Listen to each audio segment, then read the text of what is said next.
Hey guys, welcome back to my channel. Today I'm going to share with you my Reading Rush TBR, which is a readathon. If you didn't know, the Reading Rush is a readathon that is hosted by Ariel Bissett and Rolene LeMay every summer, and this is my first time participating in it. So I'm very excited to share the books that I'm planning to read. So without further ado, let's get into the first book, which is read a book with the color of your birthstone. And my birthstone is garnet, which has a dark red color. And the book that I picked for this is The Cabin at the End of the World. Now, I don't know what this book is actually about. I just know there's a cabin, and that's it. Now the funny thing is, a few months ago, I sent a prompt at the Books Unbound podcast, which is also run by Ariel and Rolene, and I sent a prompt that said, I want a book that has a lot of dialogue, because I love dialogue. I love when characters interact with each other. So this was a book that was recommended by Books and Lala, which was a special guest there. And I still haven't read it, and it's been months since she recommended this. But now it's finally the time to pick this up. I'm very excited. The second prompt is basically read a book that starts with the, and I'm just gonna combine challenges this time, and I'm gonna use The Cabin at the End of the World again. So that's that. And the third prompt is read a book that was adapted into a movie, however, not like that, not like last time. You have already watched the movie, so now you're gonna read the book. And the book that I've decided to go for is The Little Prince by Antoine de Saint-Exupéry. I think that's how you pronounce it. I don't know, I'm not sure. And I have watched the Netflix adaptation, which is animated, and it is a very unique movie. The main character, who is the girl, she doesn't have a name. She's just the girl. And it's very weird, but I really like that movie, and I decided to pick this up so that I can learn more about the story, and it is a children's classic. My brother is playing video games and watching memes at the same time. So yeah, I'm excited.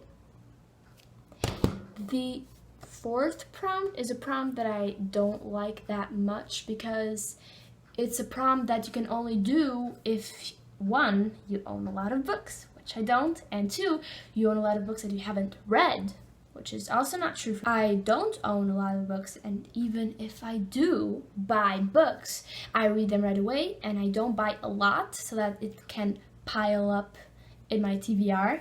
So I always read the books that I buy right away, so I don't have any unread books on my shelf. Yay for me. And I'm just gonna touch a book on the first day of the readathon, and that's gonna be the first book I touch. The next prompt is read a book outside, and I think I'm just gonna read The Little Prince because it's short and I can finish it quickly outside. The next prompt is read a book that is from a genre that you typically don't read.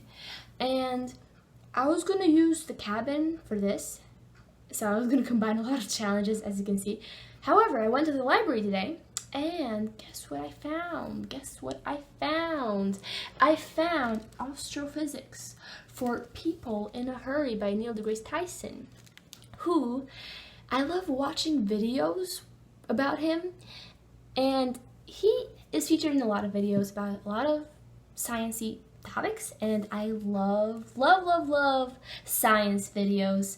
They're my everything, and I spend so much time watching science videos because I love science to death.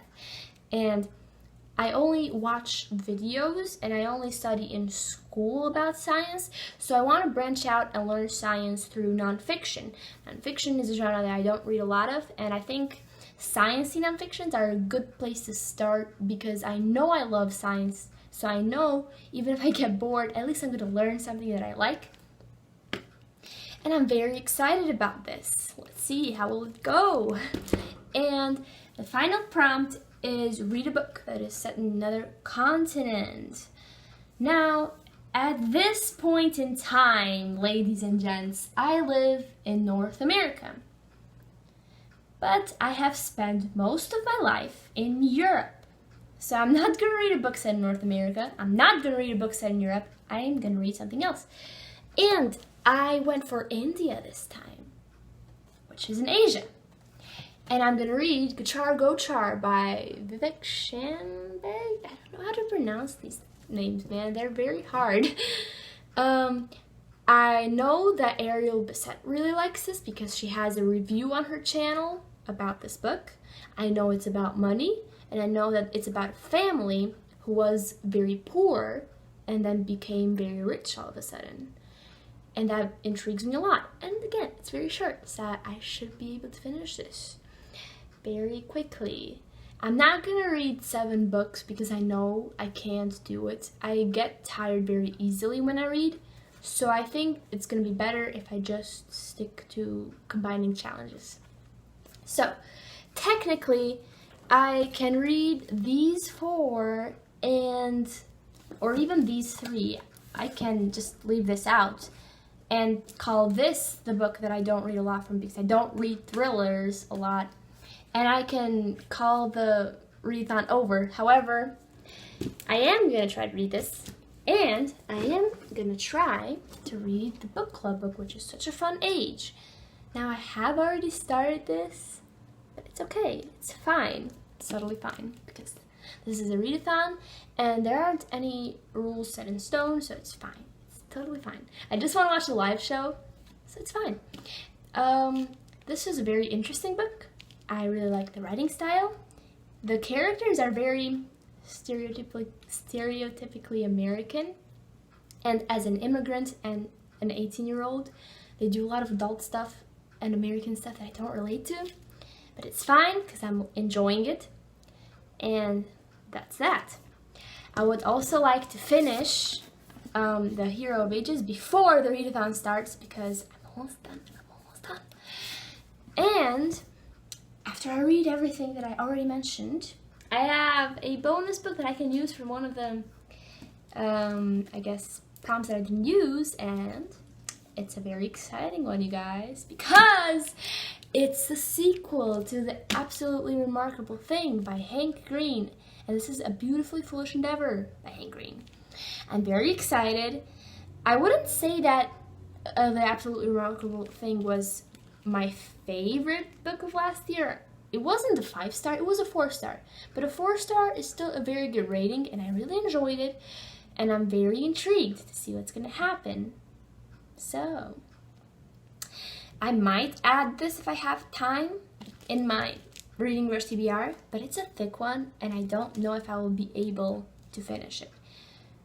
But again, you might see me in the vlogs, which are coming, reading this. So, that is it, you guys.